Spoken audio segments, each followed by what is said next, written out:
My father taught me many things here. He taught me, keep your friends close, but your enemies closer.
Hello, paisans, both male and female type. You're listening to Kaiser's Castle, new intro, Papa Parrot's Pizza from Axion Ghost. He's a friend of mine, a good man, and I love playing his stuff. I'm just going to start giving you a taste of his music instead of the full dose. Tonight, somebody asked me a simple question. What was up with making all the governments have, well, especially the United States government, having such a hard-on for Julian Assange? Well, let me list the ways. People forget. Assange was going against the U.S. He's went against every nation, honestly. Every nation state, capital S.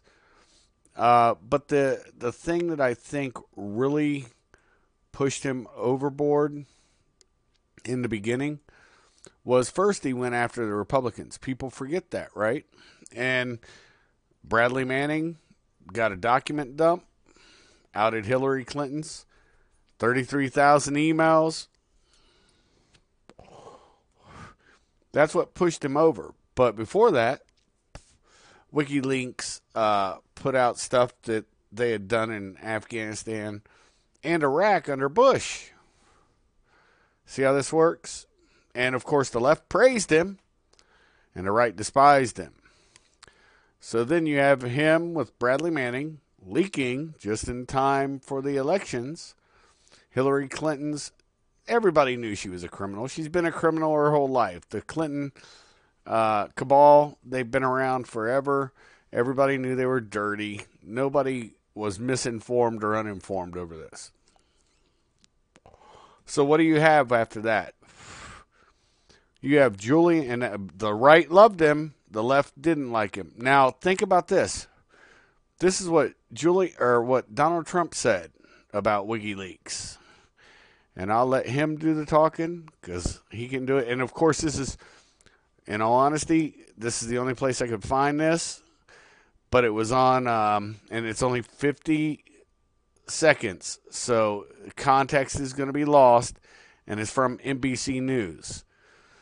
But, of course, with the way stuff is, when you look stuff up now, they push on YouTube nothing but corporate media. So here you go. Hillary had no defense for her secret speeches to Wall Street and international banks. Well, that's not really working. Let me retry that. And maybe I can get this to go. Because I did not have my desktop audio on. You know, I'm a Gen Xer with mad boomer skills on this stuff. Hillary had no defense for her secret speeches to Wall Street and international banks that she hid from the public and which were exposed by Wikileaks. And by the way, just as I'm walking onto the stage, Mayor Giuliani said, "You're not going to believe this. Look at this. We have all of these new charges. Did you see it just came down today? Wikileaks, some new stuff, some brutal stuff. I may not read it to you, but the hell with it. Just trust me, it's real bad stuff." Hey, NBC News fans. Oh, wow. See how they do that? This is horrible.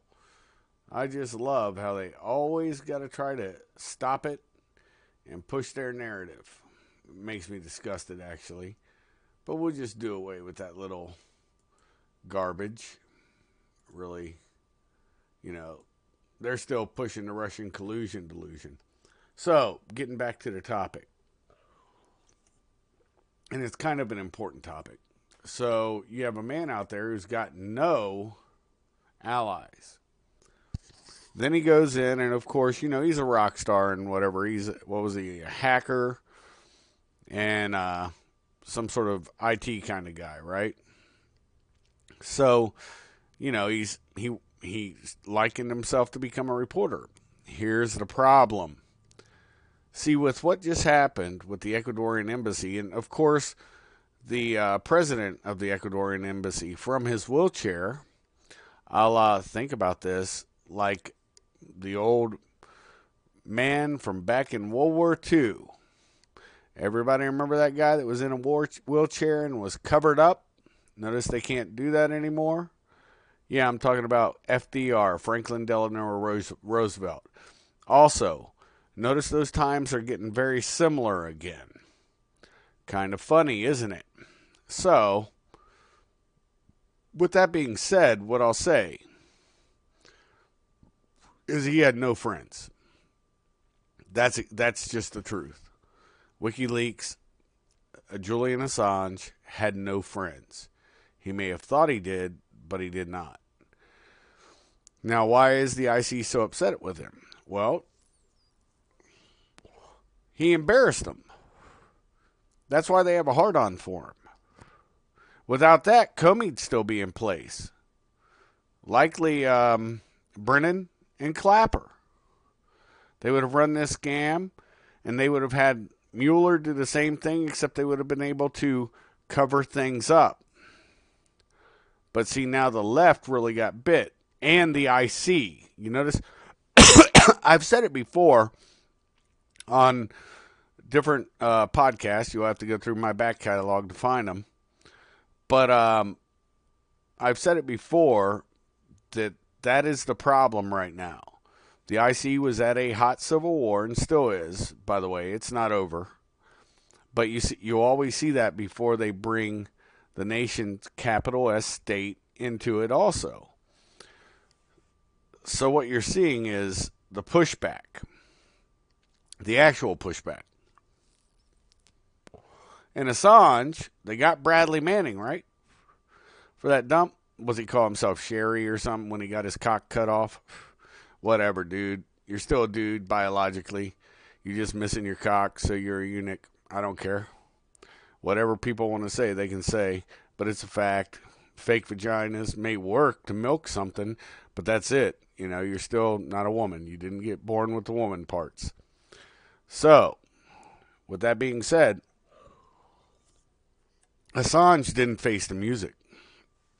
And I feel bad for him because he self-imposed a prison sentence on himself of 7 years inside the Ecuadorian embassy. They revoked it because they said he had bad manners and bad etiquette and this, that, and the other. I would think that he probably went a little stir crazy. One of their allegations was he was smearing shit over the cameras, you know, around his area. Literal shit. You know, just doing foul things. And maybe he did, maybe he didn't. But, you know, he self-imposed this prisoner thing to himself. So I get it. But I also, you know, he bought the ticket, took the ride, and he made that choice. Here's the problem, though. He is media. Nobody can deny that.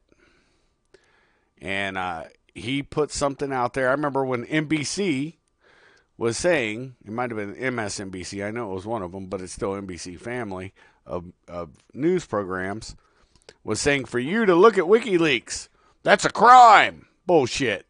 It's out in the open. Once something's open source, they got to do the damage recovery. But, the left supported it when WikiLeaks was doing it until it went back on them. I can say this about Assange. This is my opinion. I have more respect for him self-imposing his sentence, just like I have more respect for Chelsea Manning. That's what he calls himself now, Bradley. I have some respect, a modicum for him, because he faced the music. He didn't hide. I have more respect for both of them. And now, Assange is going to face the music. But there's a twist that I'll get to here in a few. It's interesting how this stuff works. The more interesting thing to me is that I have no respect for Edward Snowden. He went and ran. He didn't face the music. That's a coward. That's a man with no honor. Yeah, I'm going to dump all this stuff and then run away to where you can't extradite me. Yeah, no, that's not right. You're not a man. Sorry. You lost your man card and I just pulled it. I think any veteran would, or anybody with honor. You don't have to be a veteran only to have honor. Honor is something I did a show on. It can be learned, but it has to be learned the hard way by you fucking up and making mistakes around other men. They will correct you, and you will only build honor. You're not born with it. But it's nothing that can be taught. It has to be learned. Learning is different than being taught. You can be taught to say all this political correct nonsense, and you're never going to be truthful. Well, you lack honor. So there you go. Easy dichotomy there.